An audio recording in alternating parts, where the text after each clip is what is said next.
انہا تذکرہ، یہ لفظ بہت اہم ہے۔ تذکرہ، ذکرہ، تذکیر، فذکر بالقرآن، کیا معنی ہے اس کے؟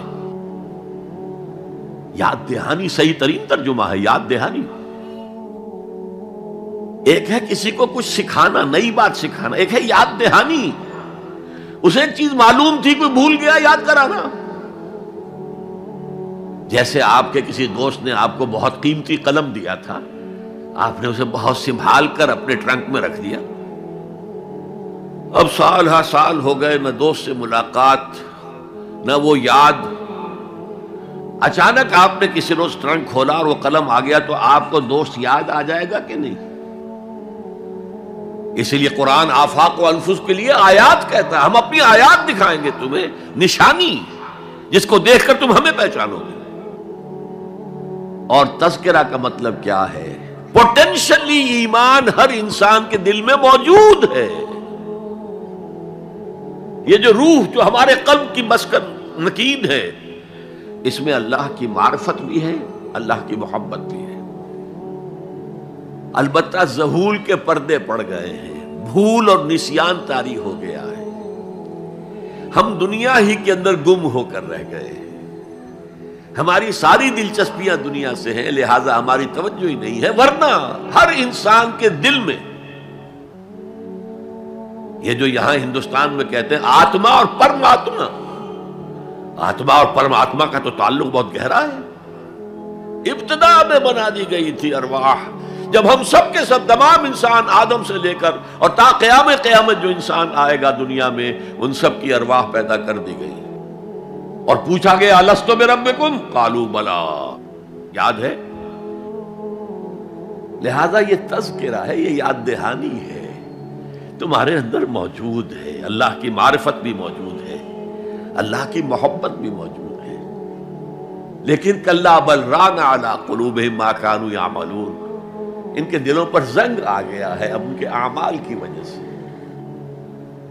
شیشہ جو ہے وہ زنگ آلود ہو گیا۔ حضور نے فرمایا ان هذه القلوب لتصدع كما يصدع الحديد اذا اصابه الماء، ان دلوں پر بھی زنگ آ جاتا ہے جیسے کہ لوہے کے اوپر پانی پڑتا رہے تو اس کو زنگ آ جاتا ہے۔ پوچھا گیا فما جلاؤھا یا رسول اللہ، اے اللہ کے رسول، ہماری تلواروں کو زنگ لگتا ہے، ہم پالش کرتے ہیں، سیکل کرتے ہیں، وہ پھر چمک اٹھتی ہیں، تو دل پر اگر زنگ آ جائے تو اس کا علاج کیا ہے؟ دو چیزیں فرمائی، کثرت و ذکر الموت و تلاوت القرآن، دو کام کرو کثرت سے، موت کو یاد رکھو، یہاں رہنا نہیں ہے، جانا ہے، یہ ہمارا گھر نہیں ہے، یہ ہماری منزل نہیں ہے،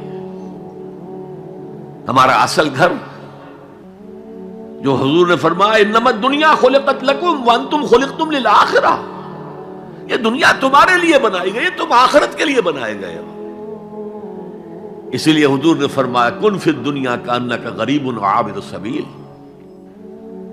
دنیا میں ایسے رہو جیسے راہ چلتے مسافر ہو یا اجنبی ہو۔ اپنے بارے میں فرمایا مالی والی دنیا، مجھے تمہاری دنیا سے کیا سروکار، انما مثلی کراکب استظل تحت شجرۃ ثم راح فترکھا، میری مثال اس مسافر کی سی ہے جو ذرا سستانے کے لیے کسی درخت کے سائے میں بیٹھتا ہے تھوڑی دیر، وہ اس کا گھر تو نہیں ہے، اس کی منزل نہیں ہے، پھر وہ اس کو چھوڑتا ہے، اپنا راستہ لیتا ہے۔ یہ اگر ہمارا تصور قائم ہو جائے، کلا انہا تذکرہ، اب اس کے بعد جو الفاظ آئے ہیں فی صحف مکرمۃ مرفوعۃ مطہرۃ بایدی سفرۃ کرام بررہ، یہ جو قرآن ہے، جو تذکرہ ہے، یہ بڑے ہی انتہائی پاکیزہ صحیفوں میں ہے، فی صحف مکرمۃ، بڑے باعزت، مرفوعۃ مطہرۃ، مرفوع بلند اور انتہائی پاک، بایدی سفرۃ، یہ کن کے ہاتھوں میں ہے؟ لکھنے والے وہ فرشتے، بایدی سفرۃ کرام بررہ، جو نہایت باعزت ہے، بہت وفادار ہیں اللہ کے۔ یعنی اصل قرآن کہاں ہے؟ لوح محفوظ میں ہے، اصل قرآن کہاں ہے؟ ابھی اگلی جو پڑھیں گے ہم، کتاب مکنون، چھپی ہوئی کتاب کے اندر ہے۔ اصل قرآن کہاں ہے؟ وَإِنَّهَا لَفِي أُمِّ الْكِتَابِ لَدَيْنَا لَعَلِيٌّ عَظِيمٌ، یہ تو اس ام الکتاب میں جو ہمارے